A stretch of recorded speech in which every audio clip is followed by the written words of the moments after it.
27강 하겠습니다. 194쪽 17장 사람의 아들의 날이라고 하는 제목입니다. 사람의 아들의 날. 익숙하지 않은 분들, 성경 그리고 기독교 신학 그런 것에 대해서 익숙하지 않은 사람들은 이게 무슨 얘기인가 제목만 듣고는 잘 감이 오지 않을 것 같습니다. 사람의 아들, 그거 보통 우리 개신교에서 쓰는 성경에서는 인자 이렇게 되어 있습니다. Son of Man. 사람이 사람의 아들이지 뭐 다른 거냐 이렇게 생각할 수 있습니다. 이 인자, 사람의 아들, 요 단어는 이스라엘의 그 묵시문학에서 나온 개념이에요. 제가 몇 번 말씀을 드렸기 때문에 여기서 다시 보충 설명하지 않겠습니다. 우리말 성경에는 인자라고 되어 있는데 그건 좀 어색하죠. 인자. 만약에 Son of Man 그거를 인자라고 번역하면 한자니까 그럼 하나님의 아들 이것도 뭐 Son of God 이거 아니겠어요? 그럼 신자 이렇게 번역을 해야죠. 우리말 성경이 그 일관성이 좀 떨어집니다. 뭐 상황이 경우에 따라서 좀 다를 수도 있긴 있는데 그래 가능하면 일관성을 지켜주는 게 좋거든요. 한자로 할 거면 같이 한자로 한다든가 그 천국, 하늘나라, 하나님 나라 이것도 똑같아요. 하나님 나라 이건 신국이죠. 한자로 하려면 천국 이거는 하늘나라 이렇게 번역을 해야 되는데 어떤 건 그냥 한자로 하고 어떤 건 우리말로 하고 해서 일관성이 떨어집니다. 이 인자라고 하는 단어하고 하나님의 아들이라고 하는 단어도 이게 흐트러져서요. 근데 인자 하면 우리가 익숙하기 때문에 잘 알아요. 근데 신자 하면 또 오해가 생기기도 합니다. 신자, 귀신 신자에다 아들 자자, 놈 자자, 아들 자자죠. 그래서 좀 애매하긴 합니다. 사람의 아들의 날, 이건 인자의 날, 이 뜻입니다. 그 마지막 때에 심판주로 올 일을 가리켜서 묵시문학에서 사람의 아들 얘기하거든요. 그 뜻입니다. 그러니까 예수를 마지막 때 심판자로 받아들이는 기독교인들이 예수를 인자라고 호칭했습니다. 그 날이 뭐냐? 그 사람의 아들의 날이 뭐냐? 그걸 말합니다. 심판의 날입니다. 심판의 날은 곧 구원의 날, 생명의 날입니다. 심판하면 제가 지난 설교에도 얘기했고 다른 때도 누누이 반복한 이야기입니다. 기독교인들에게 그 심판이 크게 좀 오해되고 있어요. 그 다시도 하지 않겠습니다. 일단 이 본문을 따라가 봅시다. 194쪽입니다. 예수님은 지금 예루살렘에서 가르치고 있다.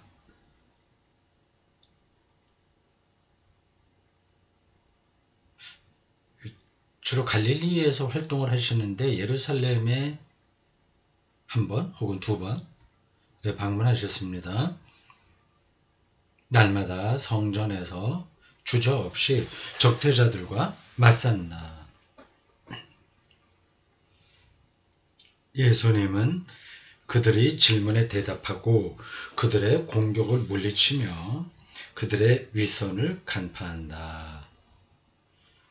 그 적대자들을 모렴치한 사람으로만 매도하면 안 됩니다. 우리와 비슷한 사람이었어요. 어떤 선입관, 그 형식에 딱 들어가서 사니까 자기들의 생각과 다른 걸 말하는 예수를 받아들이지 못했을 뿐이지 그들의 인격 자체가 파탄된 사람들은 아닙니다. 그들의 위선이라고 했는데 뭐 지금도 다 위선적이죠. 사람들이요. 진리와 완전히 하나가 되지 않으면 우리는 위선적으로 살게 됩니다. 뭐 한계가 있죠. 아무리 진리를 맛봤다고 해서 선과 완전히 일치돼서 사는 사람들은 좀 드뭅니다. 그래서 선이 뭔지도 다 아는 게 아니기도 하고요. 여기서는 그렇게 궁극적인 데까지 들어가진 않고 위선적이다. 자기 신앙과 자기 삶이 불일치하고 서로 모순되고 자기의 자기 의에 집중하고 있다. 실제로 의롭지 않은데 의로운 것처럼 이렇게 말한다, 행동한다. 그런 뜻입니다. 이러한 예수님의 모습에는 두려움도 없고 오만함도 없다. 그들을 거부한 거죠. 두려워하지 않으면서요. 이게 쉽지 않습니다. 기득권 세력과 맞싸우는 거는 그들의 뜻에 다른 걸 얘기하는 것은 쉽지 않습니다. 그거는 여전히 그들을 회개로 이끌고자 애쓴다. 그러나 그분의 호소는 날이 갈수록 더욱 극적인 성격을 띠었다. 예수님은 당신의 때가 되었다는 것, 그리고 이미 당신의 죽음이 결정되었다는 것을 알고 있었다. 예루살렘 마지막 방문할 때의 이야기군요. 어느 날 예수님은 이러한 비유를 들어 수속 사제들과 원로들에게 말한다. 수속 사제들, 대제사장을 가리키죠. 어떤 밭 임자가 있었는데 그는 포도원을 갖고 거기 울타리를 둘러치고 그 안에 포도확을 파고 망대를 지었습니다. 포도확이 뭐야? 이상하네요. 그 안에 포도 구덩이 아니에요? 우리 성경에 어떻게 되는지 보겠습니다. 마태복음 21장 33절. 마태복음 21장 3.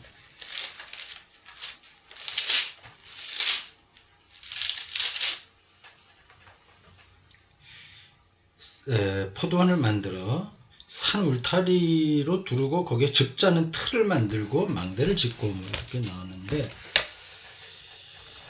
여기 그 안에 포도확을 파고 망대를 이게 포도확 이게 즙자는 틀 그걸 확이라고 그런 것 같은데 이상하네요. 이게 즙을 짜는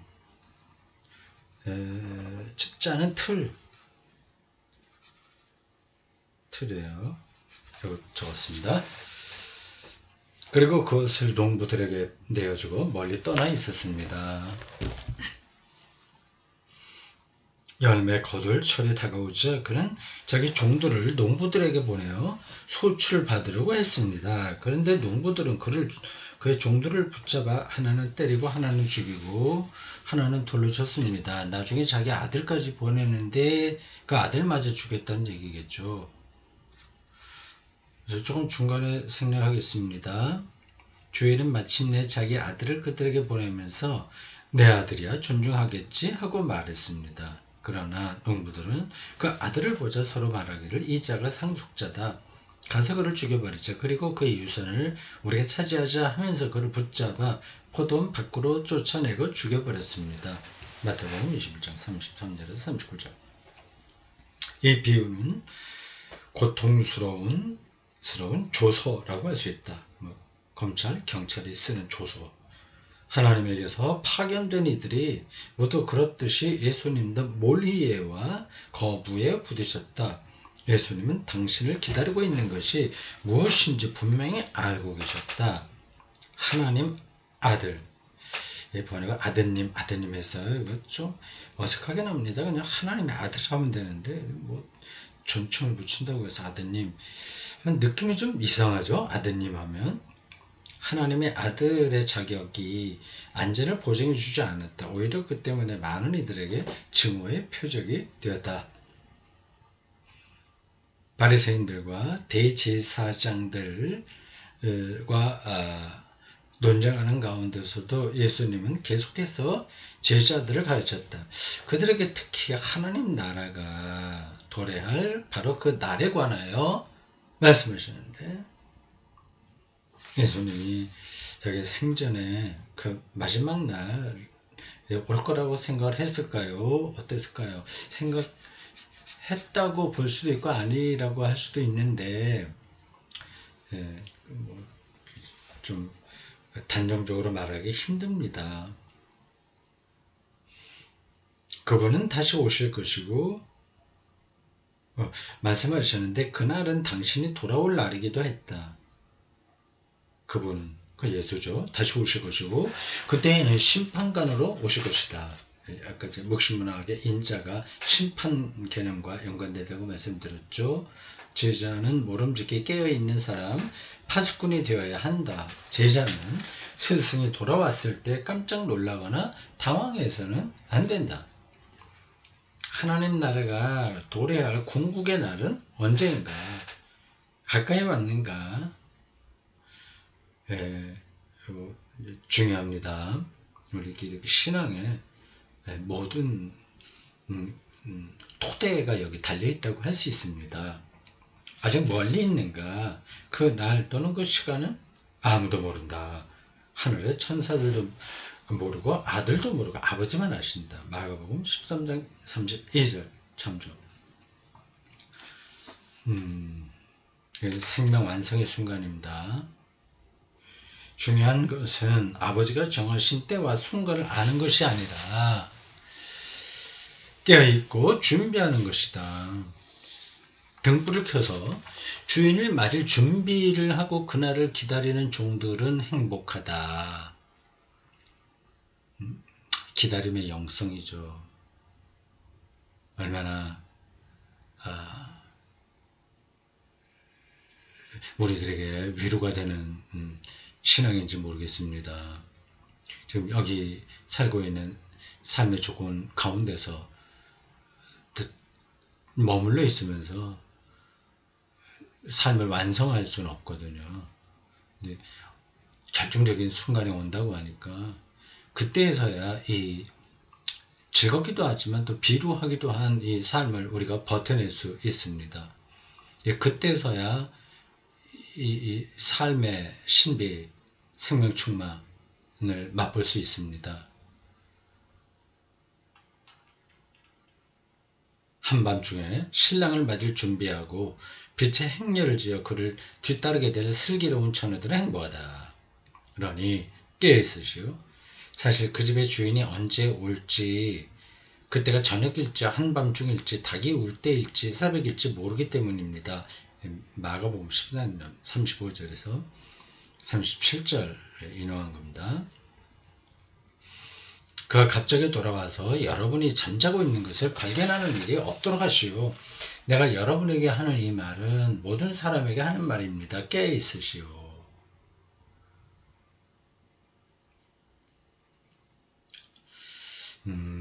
깨어있으라.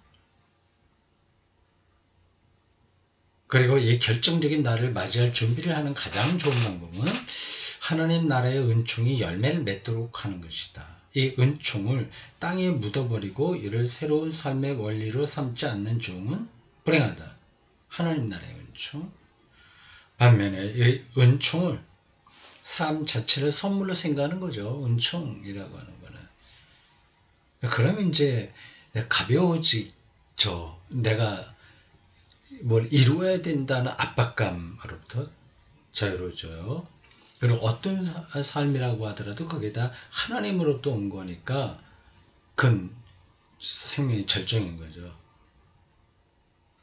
최고의 행복한 삶이 거기에 들어있는 거죠. 그러니까 우리는 모두가 좀 아주 모두가 다 부자입니다. 말하자면 너무 엄청난 선물을 갖고 있는 거예요. 그 이외의 조건들은 아주 작은 겁니다. 그러니까 우리는 모두가 다 100억을 이미 유산으로 받았어요. 비유적으로 말하자면 100억 뭐 더 많아도 몇 조라고 해도 좋습니다. 그걸 이미 다 받은 아들의 삶이에요. 근데 그 조건들, 저 공부를 잘하는 못하는 연봉이 1억이나 2천만 원이 하는 것은 그 몇백억, 그리고 몇 조의 재산을 가진 사람들에게는 아무 의미가 없죠. 차이라고 하는 게 별 볼 일 없는 거죠. 삶이 그렇습니다. 이 은총은 땅에 묻어버리고 은총을 새로운 삶의 권리로 삼지 않은 은총은 불행하다. 반면에 이 은총을 온 삶을 통해 드러내요. 사람들 속에서 스스로 하나님 사랑의 증인이 되는 이는 행복하다. 그렇죠. 이 가르침은 마태가 전하는 복음 안에 점층법으로 표현되고 있는데, 점층법, 점점 이렇게 에스컬레이트 돼서 올라간다는 겁니다. 최후 심판이라는 예언적 언급에서 그 절정을 이룬다. 예수님의 메시지 전체가 여기서 되풀이되고, 이를테면 관현악처럼 멋지게 전개되어 있다, 되고 있다. 여기서 이미 영원한 빛이 서광처럼 비치고 있다. 이런 표현들이 막연하게 생각될 수도 있습니다. 영원한 빛이 서광처럼 비치고 있다. 그걸 얼마나 리얼하게 느끼냐 하는 게 그 사람의 영적인 내공이라고 할 수 있습니다. 시인들이 이 똑같은 삶 속에서도 어떤 다른 것을 느끼는 거하고 비슷한 거죠. 마태복음 25장 31절에서 40절까지가 인용되었습니다. 좀 기네요. 이거 마지막 그 심판에 대한 이야기입니다. 양과 염소를 갈라놓는 이야기입니다. 근데 오른편에 가는 사람들 있죠. 자기들이 언제 주님을 위해서 일을 했냐, 아는 잘 모르겠다 그랬더니 다 뭐라고 그랬어요? 임금이 그렇게 대답한다고 그러죠. 너희가 내 형제들이 가장 작은 이들 가운데 한 사람에게 해준 것이 바로 나에게 해준 거다. 이제 그 반대 이야기도 뒤로 이어지죠. 그 저주받은 사람들, 염소 자리에 간 사람들이에요. 자기들은 성실하게 했다고 하는데 심판을 받은 겁니다. 자기들이 뭘 하는지도 모르죠. 그 이야기는 더 읽지 않겠습니다. 좀 길어요. 자, 197쪽 고 인용한 성구 및 중간 패러그래프입니다. 심판에 대한 이러한 예언적 언급에서 무엇보다도 놀라운 것은 그것이 지닌 준엄성과 보편성이다. 준엄성. 아주 이건 철저하다고 하는 겁니다. 보편성. 어떤 종교적으로 어디에 포함된 사람만 아니라 하나님의 심판은 보편적이다. 그죠? 하나님의 자비, 사랑을 자기 삶으로 어떻게 살았냐, 안 살지 않았냐, 그런 기준으로 내려지는 심판이라서 보편성이라고 한 겁니다. 사람의 아들이 영광 속에서 인자예요. 목신문에서 얘기하는 천사들의 호의를 받으며 온다. 그리고 그의 왕좌에 자리 잡고 그 앞에 모든 민족들이 한데 모인다. 이거 다 종교적 메타포입니다. 보이지 않는 하나님의 통치를 이런 방식으로 설명한 겁니다. 그리고 그의 왕좌 자리에 잡고 한다. 인류를 두 편으로 가르는 이가 양과 염소, 녹음되고 있겠죠.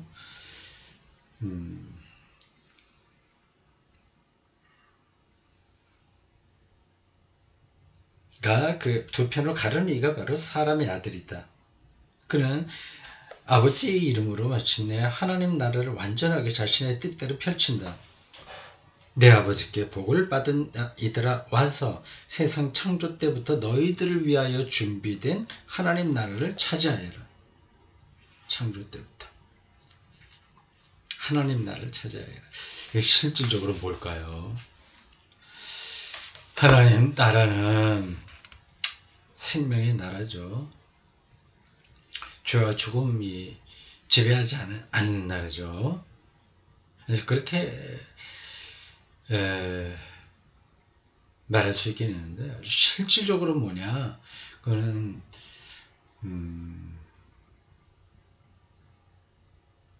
여러분들도 생각해 보시기 바랍니다. 이제 그건 와야만 우리가 사실 알게 됩니다. 다만 예수 그리스도를 통해서 우리가 어떻게 살아야 되냐, 그리고 구원과 생명, 희망이 뭐냐, 그걸 안 거죠.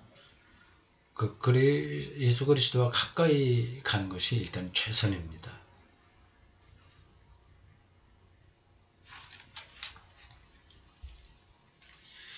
이를 통해 창조의 의미가 드러난다. 하나님 나라를 차지한다는 것은 우주적인 행위이고, 이를 통해 온 누리가 궁극적으로 완성된다.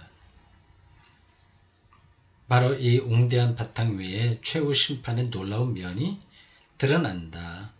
사실 심판은 사람의 아들이 지닌 어둡고 고통스러운 인성을 부각시킨다.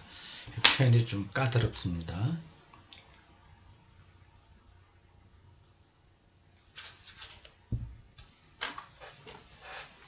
이는 가장 비참한 사람들, 가장 궁핍한 사람들의 인간성과 자기 자신을 동일시하는 인성이다. 심판이 고통스러운 인성을 부각시킨다.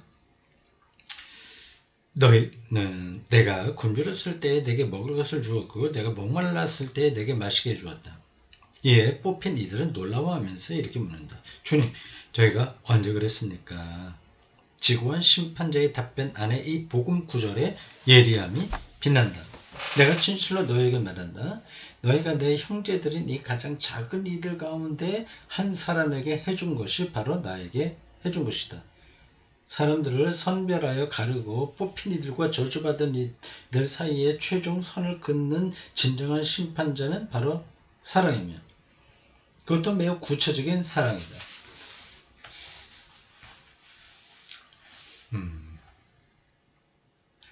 불행이나 궁핍을 겪는 사람들에게 다가가 도움을 주는 사랑이 중요하다. 다른 무엇이 아니라 바로 이 사랑을 기준으로 사람의 최종 운명이 판가름 난다. 이건 이렇게 말하기에는 쉽지 않은 건데요. 그렇게 간단한 문제가 아닌데, 뒤에 다른 얘기가 나오긴 할 겁니다. 우리가 가난한 사람들에게 먹을 걸 주고 굶주린 사람들에게, 이게 휴머니즘이죠. 인간애죠.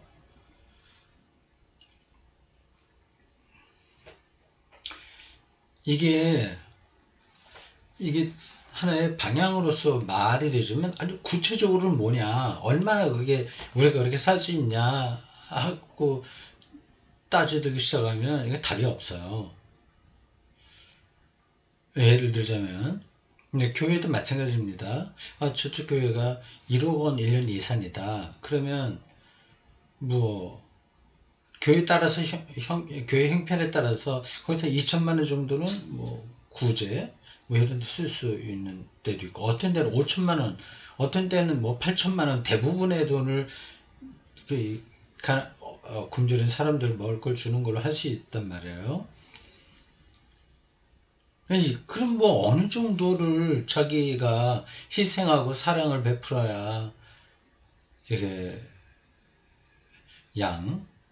그 심판 이야기에서 선택받냐, 이건 말하기 쉽지 않은 거죠. 뭐 교회 얘기했습니다만은 개인의 삶에서 그런 거예요. 구체적으로 뭐 어떻게 어느 정도 우리의 행위가 있어야 그게 사랑이냐 하는 건 판가름하기 어렵거든요. 이게 이제 우리 딜레마이기도 합니다.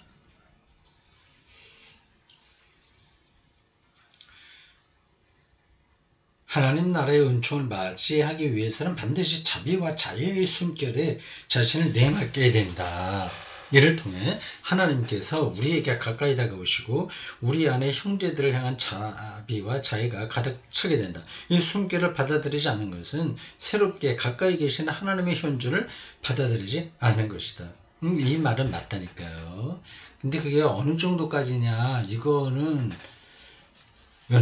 어떤, 계량할 수 없어요. 계량, 숫자로 어디까지라고 할 수 없어요.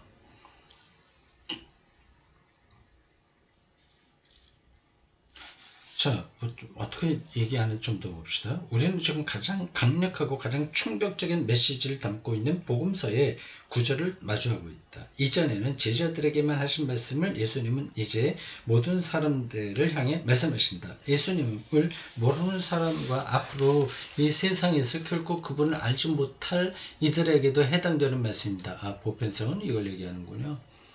사람의 최종 운명은 하나님 나라와 관련하여 다른 사람들과 맺는 관계 안에서 완성된다. 인간은 인간을 위한 하나님의 성사다. 인용한 문장입니다. 로크플로 누군지 모르겠습니다.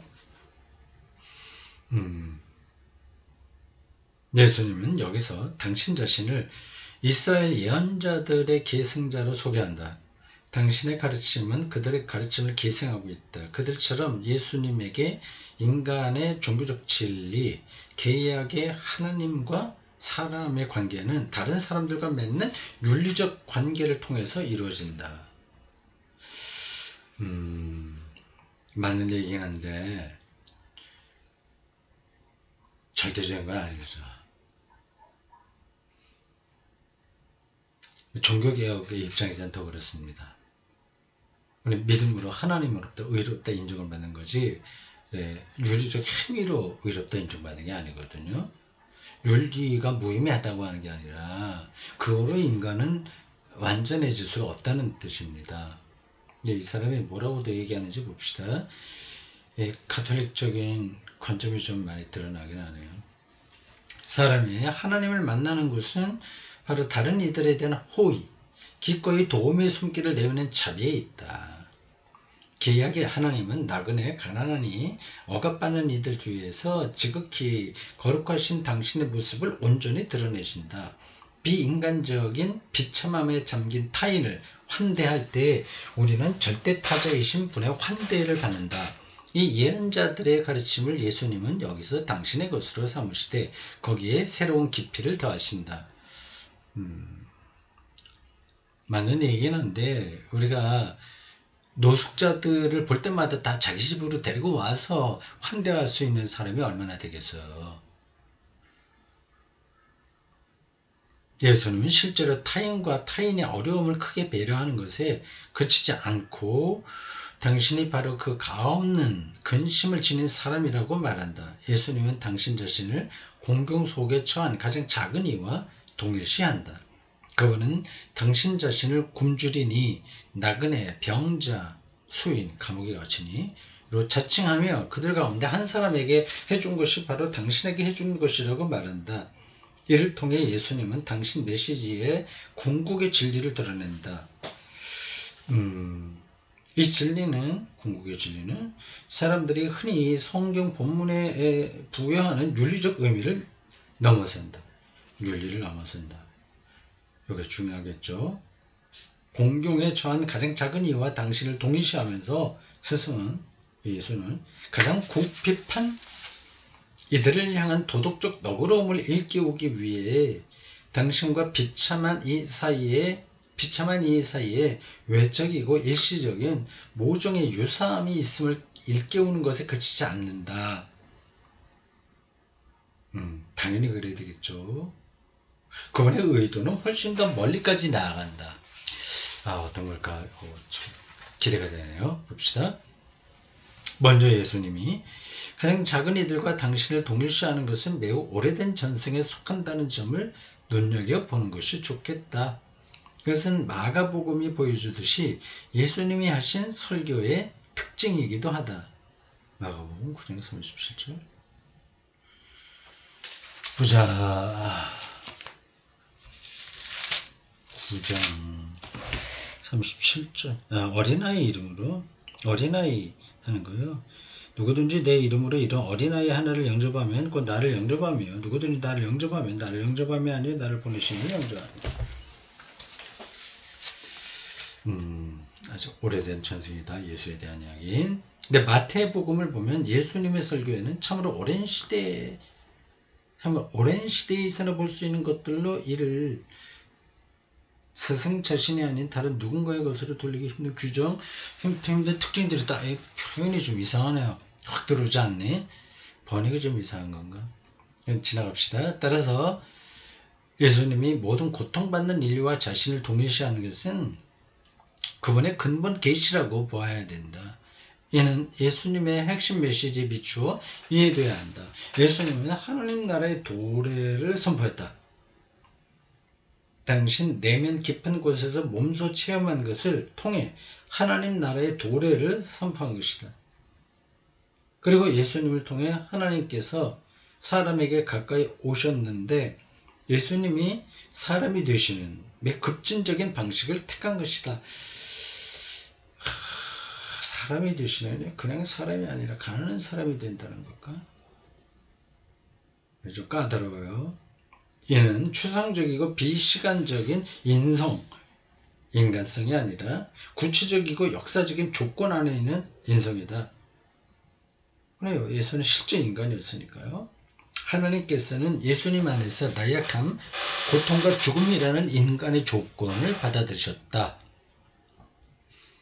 이건 됐고, 그분은 인간을 공경에 처한 모든 사람을 끌어안았다.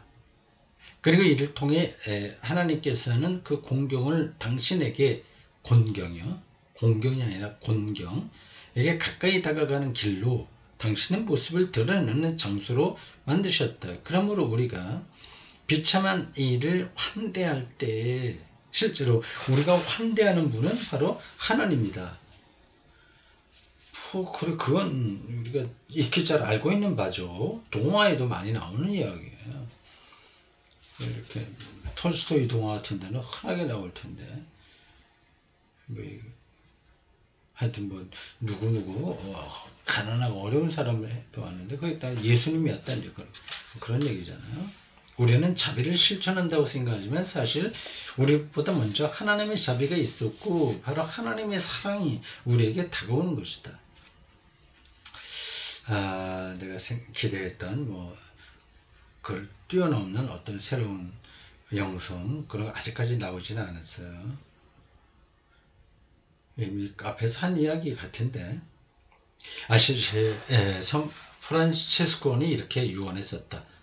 나병 환자들을 보는 것이 내게는 몹시 괴로운 일 같았다. 그러나 주님께서 친히 그들 가운데로 나를 이끄셨고 나는 그들을 불쌍히 여겨 동정했다. 그런데 그들에게서 떠나 돌아왔을 때 나를 괴롭히는 것 같았던 것이 영혼과 몸의 감미로움으로 바뀌었다. 나병 환자의 입맞춤은 언제나 아버지의 사랑과 하나 되는 것이다. 이렇게까지 하게 된다면 좀 비현실적인 요구죠.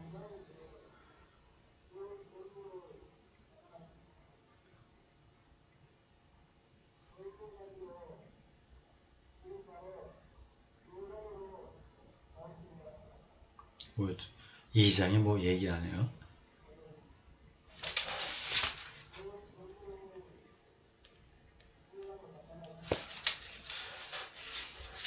설날 하여튼 그렇습니다. 이 사람과 인간의 공경 사이에 결코 끊어질 수 없는 관계가 예수님 안에서 생겨났다. 그 결과 아버지의 사랑이 우리가 겪는 공경을 통해 우리에게 오고 한쪽과 일치를 이루지 않으면 다른 한쪽과도 일치를 이룰 수 없다. 나와 한 동포인 다른 사람들의 공경에 마음을 닫은 사람은 아버지의 사랑에서 곧 하나님 나라에서 배제된다. 이게 원칙적으로 맞는 얘기라니까요. 근데 이게 곤경에 처한 사람에게 어느 정도로 우리가 하는 상황까지 가게 돼 구체적인 상황으로 들어가게 되면 이건 쉬운 게 아니죠. 이게 너무 원칙적인 것만 얘기해서는 곤란합니다. 이게 실제 우리의 기독교인의 삶의 내용으로 들어오려면 이렇게 해갖고는 누가 이렇게 그럼 하나님 나라에서 배제되지 않을 사람이 있어요. 프란체스코 이러한 아시시아 프란체스코 같은 아주 특별한 몇몇 사람들 말고는 이렇게 사는 사람들이 없습니다. 이게 나병 환자들과 입맞춤하고 뭐 이런 게 가능하겠어요? 중세기에 뭐 어떤 신비주의자들은 뭐 여성 신비주의자들에게 나타나는 것들인데 뭐 남성 수도승들에게도 있었겠죠. 뭐 폐결핵에서 그래서 가래를 뱉은 거를 그걸 뭐 먹었다? 다른 사람의 가래를 뭐 이런 식으로 뭐 하는 것들도 있어요. 그러니까 신과의 신비로운 일치를 얘기하는데 뭐 이런 식으로 가서는 좀 문제가 되죠. 제가 보기에 그렇습니다.